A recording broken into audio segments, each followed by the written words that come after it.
네, 오늘은 27회의 문제 3번, 1번 보도록 하겠습니다.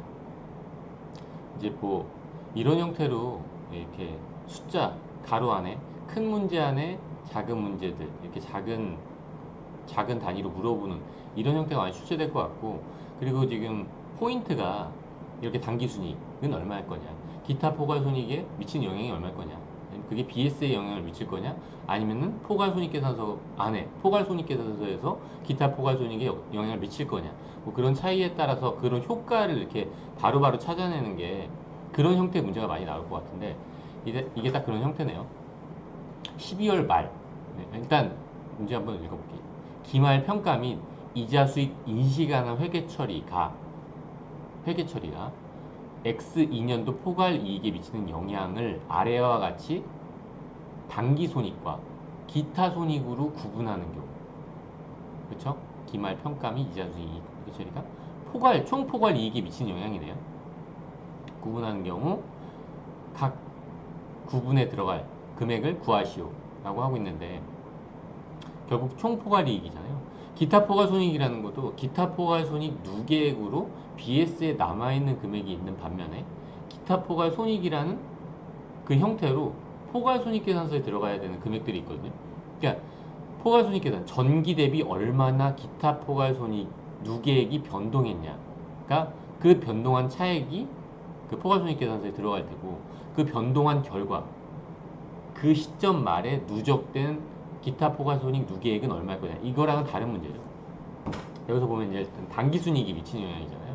이렇게 보면 A, B, C가 있는데, A가 단기 매매 금융자산, 그 금융자산이 단기손이익과 기타 포괄손익에 미치는 영향이 뭘지, 매도 가능 금융자산이 그 단기순이익과 기타 포괄손익에 미치는 영향이 또 뭘지, 그리고 만기 보유 금융자산이 단기순이익이랑 기타 포괄손익에 미치는 영향이 뭘지, 이걸 각각 보는데, 일단 바로 이걸 보자마자 반은 맞춰야 돼요.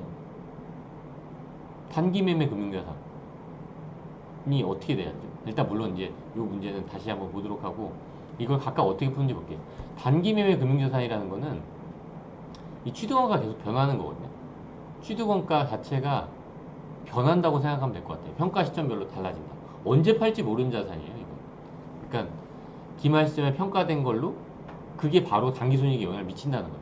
아니면 난 바로바로 매매하려고 하는 거니까 기말 시점에 평가하는 것 그 자체를 어떤 뭐 미리 평가하는 거라고 보지 않고, 판매하기 직전에 평가한 그런 걸로 봐서 단기순이익이 미리 반영을 하는 거예요. 일단 단기순이익이 반영을 한다는 거죠.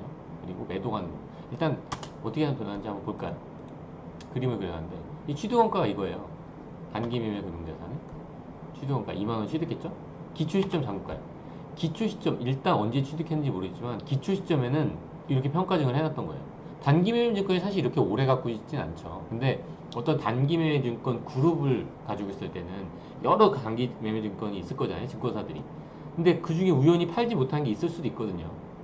계속 사고 팔려고 샀지만 그런 그렇게 사고 팔지 못한 자산들이 있을 수도 있으니까, 이 기초 시점에 이때 장부가액이 만약 공정가치가 2만 1,000원이었다. 그럼 기말 시점의 장부가액이 이렇게 변동한다는 거죠, 계속. 이 라인을 달리한다는 거예요, 이렇게. 그러니까 이거 자체가 단기순이익에 영향을 미치게 되고, 또 평가 시점에 했을 때 또 다시 단기순이익에 영향을 미치게 되고, 이게 새로운 취득원가를 보게 되는 거죠.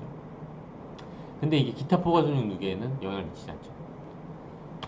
그리고 매도 가능 금융자산을 보면 이게 단기 매매 금융자산이랑 차이점이야. 근데 매도 가능 금융자산 중에 회사채가 있을 수도 있는데, 여기서 회사채가 주어지지 않았죠. 다른 기출문제에서 회사채가 있었지만 여기서 일단 매도 가능 금융자산 중에 보통주라는 거죠. 주식 형태. 다음 형태를 보면, 근데 단 매도 가능 금융자산 라인 자체가 변하는 게 아니에요.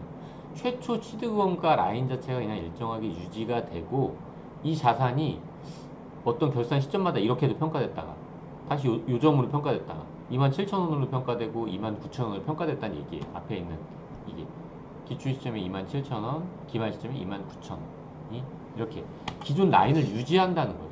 이 라인. 왜냐하면 결국 처분할 때는 이 라인과 우린 비교하게 될 거거든요. 그리고 또 이 라인이 의미가 있는 게 뭐죠? 누적 기타 포괄손익 누계액. 기타 포괄손익 누계액 자체 이만큼이 지금 기타 포괄 매도 가능 지금 평가 손실이 되겠죠. 기타 포괄손익 누계의 카테고리 안에 있는 매도 가능 평가 손실일 텐데 이 매도 가능 평가 손실이 얼마죠? 이걸 기준으로 해서 3,000원이 되는 거죠. 그렇죠? 항상 이게 기준점이죠. 그럼 이 다음 연도에 매도 가능 증권 평가 손익 누계 기말 누계가 얼마일까요?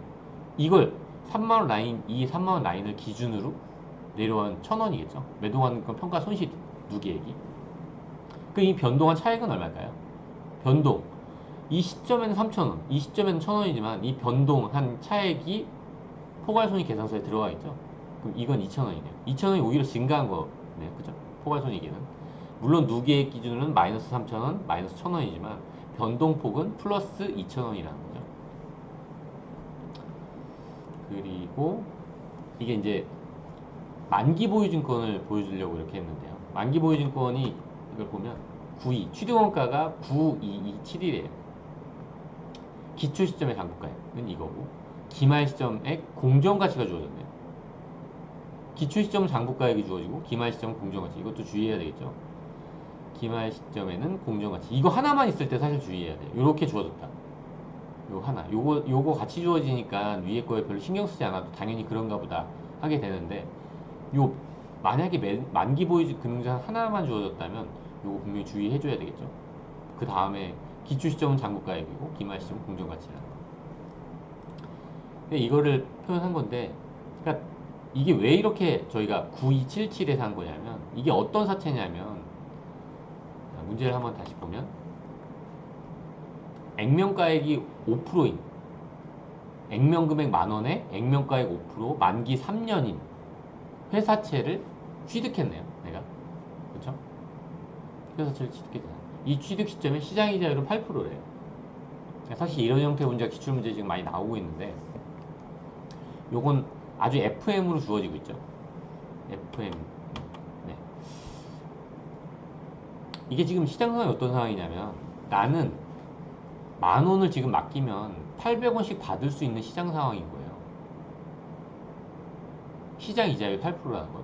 근데 나는 지금 이 회사채는 어떤 회사채죠? 500원씩만 주겠대요. 10,000원. 결국엔 10,000원을 주고. 그럼 내가 10,000원을 맡길까요? 10,000원을 안 맡길 거잖아요. 얘는 지금 액면이자율 5%밖에 안 주잖아요. 이게 실질적으로 몇 퍼센트 이자율이든 간에 5% 이자율을 달성하려면은 내가 이걸 취득할 이유가 없죠. 시장 상황이 지금 10,000원 넣으면 800원씩 주고 있는데 그리고 3년 뒤에 10,000원을 받을 수 있는 그런 시장 상황이 있는 건데 굳이 내가 10,000원을 넣고서 500원, 500원, 500원 받을 이유가 없잖아요. 그러니까 가격을 좀 다운시켜 보는 거예요. 내가 수익률이 8%를 다 도달할 때까지. 그렇게 다운시킨 금액이 9227인 거죠. 그래서 난 이걸 주고 이 회사채를 취득하게 된 거예요. 그리고 이 회사채를 주고 취득했어요? 그럼 난 이 회사채를 취득하면서 내가 수익률 몇 퍼센트를 수익률을 얻을 거라고 생각했을까요? 나는 8%의 수익률을 얻을 거라고 이 회사채를 취득한 거예요. 그래서 1년 동안 가지고 있었는데 8% 수익을 못 얻었죠. 여기 곱하기 8 하면 좀 모자르거든요. 500원에서. 그 모자른 금액만큼은 원본에 가산해서 다음 연도에 받아야 되겠다 라고 생각해서 못 받은 금액 여기 곱하기 8%에서 500원을 뺀 다음에 그 못 받은 차익만큼을 다시 이거에 얹어서 내년도에 받아야 되겠다라고 생각하고 있는 거예요. 그렇게 해서 이렇게 차익들을 결국 옮겨가서 결국 받게 되는 시점이 10,000원인 거예요. 결국 나중에 10,000원을 받게 되겠죠. 왜냐면 난 이때 못 받았거든요. 이때 못 받은 거. 누적해서 이때 못 받은 거에 대해서도 또 이자가 붙어야 되겠죠. 그렇죠? 당연히. 이 전체에 대해서 이자가 붙었듯이 이때부터 원래 이때 난 받을 걸로 예상했는데 이 시점부터 못 받은 거잖아요. 그렇기 때문에 여기서부터 다시 복리로 수익률을 계산해 줘야 되겠죠. 그렇게 해서 이렇게 라인이 올라가는 거예요. 만기 보유증권은 이걸 상각 후 취득원가라고 하거든요. 이 라인을. 이 만기 보유증권은 상각 후 이 취득원가로 평가를 한다고 하죠. 평가를 한다기보다는 취득원가를 조정하는 거예요. 만기 보유증권이 실제로 이게 공정가치가 이 값이래요. 공정가치가 얼마인지 한번 볼까요? X 2년도 기초가 9465래요. 그럼 기말 시점에는 9545네요. 9545. 9545. 여기네요, 요거. 여기가 기초고 9465, 9545 여기 점이네요, 여기. 요 분명 요 점은 9465보다 높죠. 그치만 972보단 작아요. 그죠? 그러면 만기 보유 금융자산이라는 거는 상각후 취득원가로 일단 조정을 해놓고 그 상각후 취득원가랑 공정가치와 차액을 뭐로 조정하나요? 조정하지 않는 거죠. 매도 가능 증권은 조정해요. 근데 만기 보유 증권은 조정하지 않아요. 그래서 이거 관련돼서는 수익이 없겠죠. 이거 관련돼서 수익이 없겠죠. 그죠? 만기 보유 금융자산은 어쨌든 이렇게 상각후 취득원가로 평가한 이 값이랑 이 값을 기준으로 이걸 상각후 취득원가라고, 만약에 이걸 중간에 중도 처분했다. 만기 보유 증권을 계속 가지고 있으려고 했지만 피치 못할 사정으로 처분했을 수도 있거든요. 그럼 그 처분가액 차익이 여기가 되겠죠. 그럼 처분 손익을 이걸 기준으로 한다는 거예요. 매도 가능 증권이랑 똑같죠. 우리가 매도 가능 증권에서 회사채를 보유하고 있는 상황이랑 거의 똑같은 거라고 보면 될 것 같습니다. 그쵸? 이런 라인을 타고 움직인다고 보면 되죠. 그러니까 결국 이만큼의 또 수익률을 얻을 거라고, 얘가 또 8% 수익률을 낼 거라고 생각했는데 500원밖에 안 주잖아요. 그럼 못 받은 금액을 다시 여기다 또 가산해주고, 얘가 8% 수익을 얻을 거라고 생각했는데 얼마 주죠? 500원을 주잖아요. 그래서 또 못 미치게 해서 가산을 하다 보니까 그 가산한 값이 10,000원이 된 거예요. 그래서 결국 10,000원을 받게 되는 거죠. 못 받은 돈 10,000원은 마지막에 그렇게 받게 되는 거예요. 이제 한번 문제를 풀어보면, 일단 단기 손익에 영향을 미치지 않아요. 단기 매매 금융자산은 기타 포괄손익하고 관련이 없어요. 그쵸? 매도 가능 금융자산 중에 보통주, 주식을 매도 가능 금융자산 분류해 놓은 거는 이것도 마찬가지로 단기 순이익에 영향을 미치지 않아요. 이게 전에 기출문제에 나왔었는데 어떨 때 영향을 미쳤죠? 처분했을 땐 영향을 미치겠죠. 매도 가능 금융자산 기준에 처분했다면 단기 손익에 영향을 미치지만, 그렇지 않다면 기타 포괄 손익 누계에만 영향을 미치죠.